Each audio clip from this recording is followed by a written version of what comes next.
I think the man marked by fire is Shiki, and I think Shiki is a Kurozumi from Wano, seeing as how Higurashi Kurozumi was able to transform into Shiki and also another member of the Rocks Pirates. It's unlikely Higurashi herself was a part of the Rocks Pirates, but it's possible that Shiki with his float fruit was able to make some members of the Rocks Pirates visit Wano, and thus giving Higurashi access to transform into them.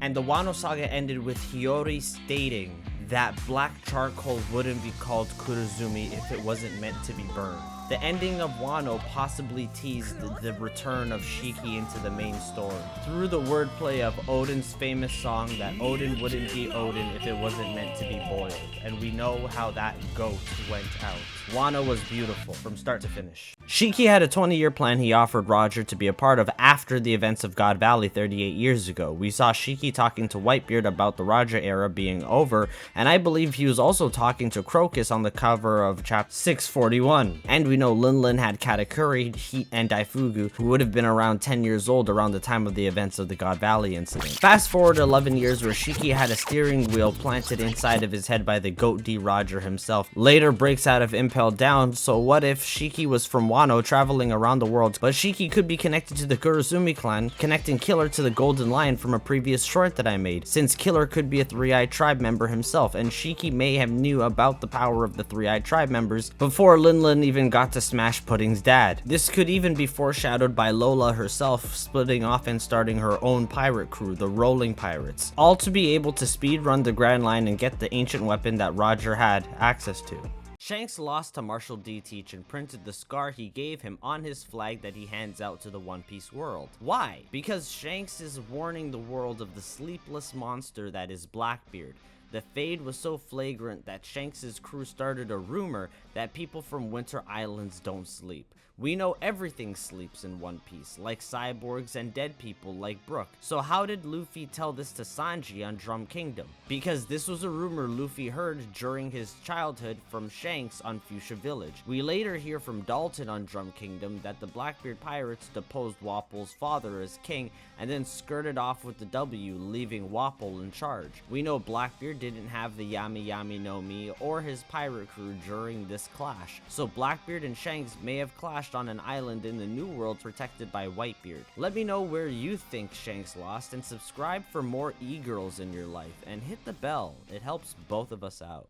Let's talk about the Gorosei, and specifically Saint Shepherd Jupiter. We also have Saint Topman Warcury, Saint Marcus Mars, Saint J. Garcia Saturn, and even Saint Ethan Baron V. Nasujuro. Oda showed us with Sabo and the Egghead Island event that these olds have hands for days, popping off random fodder with single target stares. But out of all of the names, only Shepherd Jupiter has a number where his initial would be. Ju in Japanese is 10. So Saint Shepherd 10th Peter is how you could read his name. With a confirmed 9 Holy Knights led by Figurlin Garling, supreme commander of these Holy Knights, what if Shepherd Jupiter was given a new name from being the former supreme commander of the Holy Knights, seeing as how he is the youngest looking out of all of the Gorosei among the 5 elders. Also being a warrior god of agriculture, that could give weight to the hunting of rabbits from the God Valley flashback. Maybe he shepherded the most amount of rare rabbits. So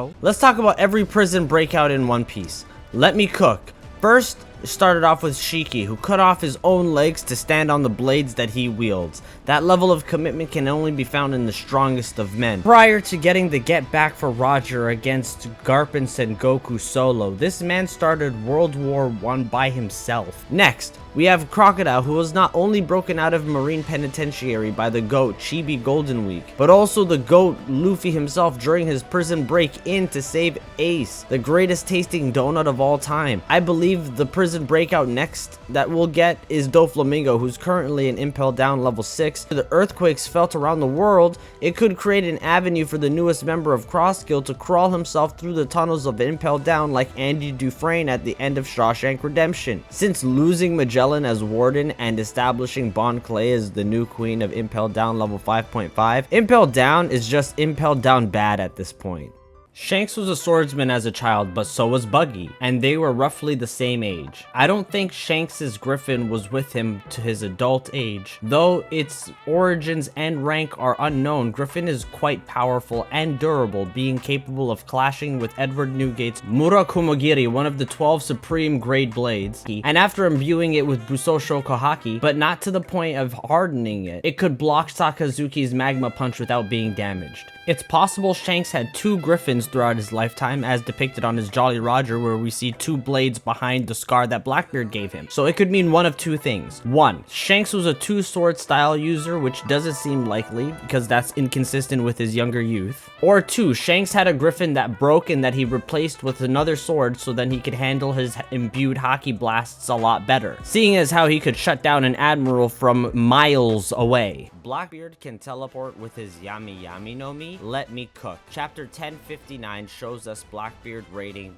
Amazon Lily for the pirate empress Boa Hancock, but was shocked to see the Mihawk Seraphim standing there on business, even cutting half the mountain with a single clash. Blackbeard then used Black Hole as a reaction in order to speed blitz Boa with his big body. Someone draft him to the Ravens, they need a new Ray Lewis. If we remember Blackbeard versus Ace on Bonaro Island, Teach used Black Hole and sucked the whole town and shot it out with the move Liberation. I believe this is what Blackbeard used to speed blitz one of the strongest women in the verse and shut down her devil fruit in front of Kobe. He also uses the same darkness to cut out the devils inside of the devil fruit users, like Absalom for Shiryu's Clear Fruit and Whitebeard for his Gura Gura no Mi. But Teach respects renown, seeing as how Rayleigh showed up and Blackbeard skedaddled. So I think he can teleport, maybe. The Blackbeard Kingdom will arrive in the story. Right now, the Blackbeard Pirates currently have Charlotte Pudding, someone with a 3-eye, Moria, who possibly is targeted by Doflamingo on order of the Gorosei, and the defeat of Law at Winter's Island could mean that Marshal D. Teach gets his Reverie invited kingdom by starting a war larger than Marineford due to the attachments these 3 characters have, not only to Cross Guild through Dofi's imprisonment, but also the Big Mom Pirates led by Katakuri, and even the Revolutionary Army, who would stop at nothing to ensure that the Marine order to get Moria's Kage no Mi is stopped, possibly giving the Marines a shadow army, assuming that Sengoku isn't a fraud like how he allowed Garp to go solo to God Valley. But the Blackbeard Pirates are on JJK logic. They on gangoonery. In a world of pirates, you will get jumped. Teach ain't letting 3 billion run off on him, and he knows about the immortality surgery, so Doflamingo will join Cross Guild, but how will it happen? I think he will make use of the Morley tunnels that were created in level 5.5 of Impel Down, since there was an earthquake that was felt all around the One Piece world after the Leloucia event, causing cracks leading to the outside of Impel Down. But he's a Devil Fruit user, and Impel Down is underwater. So what if Edward Weevil Newgate Jr. helps Dofi flee the ops, with Dofi knowing that he's been captured by Green Bull? So maybe Green Bull and the Green Bull tentacles removed the extra fluids inside Weevil, putting him on Chad status right now, like his father Edward Newgate, the strongest man in the world. And it's been stated that Weevil has the strength of a young Whitebeard. Cross Guild will be in the fight for the One Piece with Dofi and Weevil, because in chapter 1126, we finally learn where Lafitte is. He's with the Umid Shipping Company monitoring the Revolutionary Army's activities. He reports to Blackbeard that the revolutionaries are attacking the provisions of the Celestial Dragons in order to starve them out. This is the reveal that I have been waiting for, because this sets up the Blackbeard Pirates providing defensive services to the World Nobles and the Marines. It's just a matter of time before the Revolutionary Army gets blindsided by the Blackbeard Pirates while preparing for the Holy Knights. I think the Blackbeard Pirates' next move is to attack the Revolutionary Army and provide food to the World Nobles, similarly to how Luffy provided food to the land of Wano. Mihawk and Rayleigh could have been former Celestial Dragon Holy Knights who were disgusted by the Hunger Games of God Valley, since Roger even knew about God Valley and its location. Mihawk referred to Zoro as a rabbit, when he diffed him back on the Baratier, and we know that the Holy Knights were hunting rabbits and rare rabbits, and some of them may have been buccaneers. We also need to remember Rayleigh's backstory when he met the former pirate king Goldie Roger on a boat after his house was burned down, possibly being pursued by the Holy Knights. I believe Rayleigh was a former Holy Knight that knew about the myth of the straw hat that was worn by Goldie Roger. And Mihawk gained the epithet of Marine Hunter possibly due to the trauma of the Hunger Games from God Valley told to him through stories by Dark King Silver's Rayleigh, because I think Killer is ashamed of his laugh apparently when he laughed at his crush Victoria. Oda has also never shown us his forehead in any drawing, but it's weird how when Orochi held Killer prison, he offered him a job despite having Hawkins try and kill and successfully capture Law on his behalf. Maybe Killer is a three-eyed tribe member in the same vein as Charlotte Pudding. And doesn't Killer's hair remind you of Shiki, a former crewmate of the Rocks Pirates and Charlotte Linlin? Why would someone ashamed of his laugh cover his forehead? And Killer read the poneglyph rubbings handed to him by Law at the end of Wano when he told Kid about the burned man, former Vice Admiral Jaguar D. Saul. So it's possible we could see Killer Kurozumi be saved by Shiki in Kid's fourth attempt to take down the Yonko Shanks. Haven't you ever found the similarities between Mihawk and Boa very ominous? They both look down on people, they both have exceptional strength, they both have the same blood type, and they both have the same parents. Let me cook. Gloriosa, aka Elder Neon, told us about the dreaded incurable disease known as lovesickness. She says the previous empress died of the disease, and the empress before her had the same sickness. I came down with the sickness and left the country, though I survived. That's 3 generations of women who contracted the same disease, and 2 of them got better when they left the country. Elder Neon sailed with the Rocks Pirates and was smitten with Rox D. Zebek. Road to Laugh Tale described Rox D. Zebek as Roger's first and deadliest opponent. Roger started his escapades in the East Blue with Rayleigh, so it isn't a far stretch to say that Rox came from the East Blue due to Elder Neon saying, "They have this saying in the East Sea, love is always a hurricane." What other experiences could she have had in order to believe such a statement? Well, the next empress in line is Shaki, and she's perfectly healthy with Rayleigh on Sabaody Archipelago. So moving down the line we have Teratome, the only confirmed death due to lovesickness that we have in the series. Excluding Toritoma, we have 3 empresses in love with men from the East Blue, that being Elder Neon and Zebek, Boa Hancock and Luffy, and Shaki and Rayleigh. Let's focus on the design of Rayleigh and Shaki more closely. Do you notice the sideburns? Very ominous to say the least. But now let's go on to Rayleigh. In his youth, he wore a popped collar with floral patterns on it, and Shaki had the same sideburns as Mihawk. I believe these 2 are Mihawk's biological parents as well as Boa's brother. But Tachi, Kuja tribe members only have girls.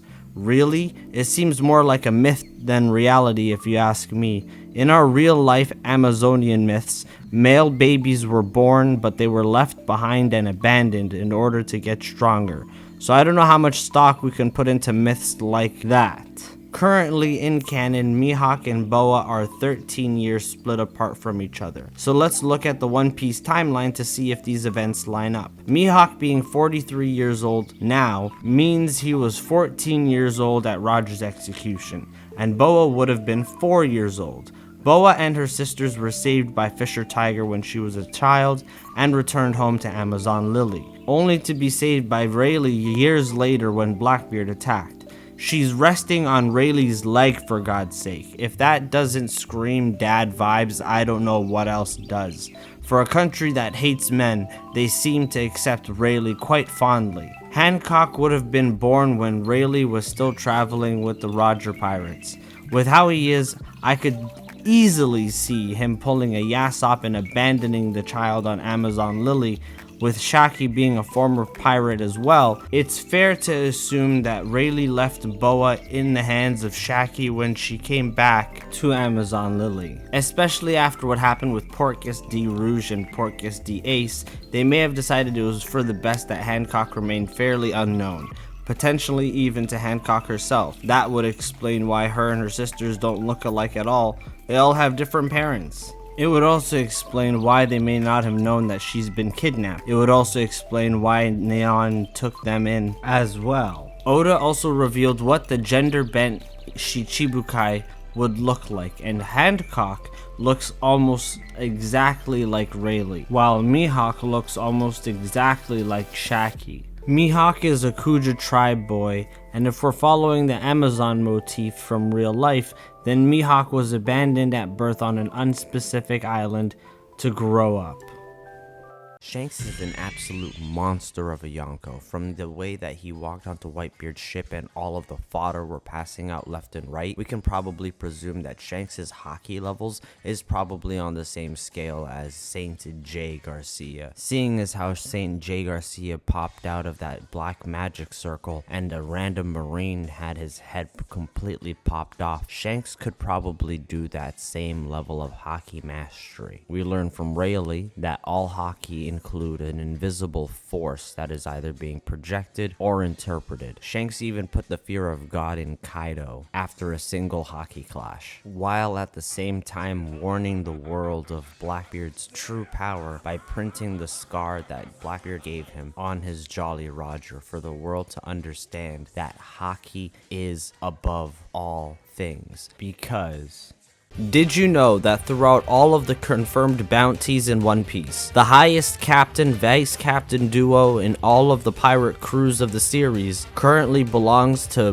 Buggy and Mihawk? We still don't have a confirmed bounty for Ben Beckman or Shiryu of the Rain, but when we do get those released, they'll probably be valued less than their respective captains, seeing as that's been the going trend throughout all of One Piece. Buggy and Mihawk are valued at 6,779,000,000 berry. Even Whitebeard and Marco at their highest were only valued at 6,420,000,000 berry.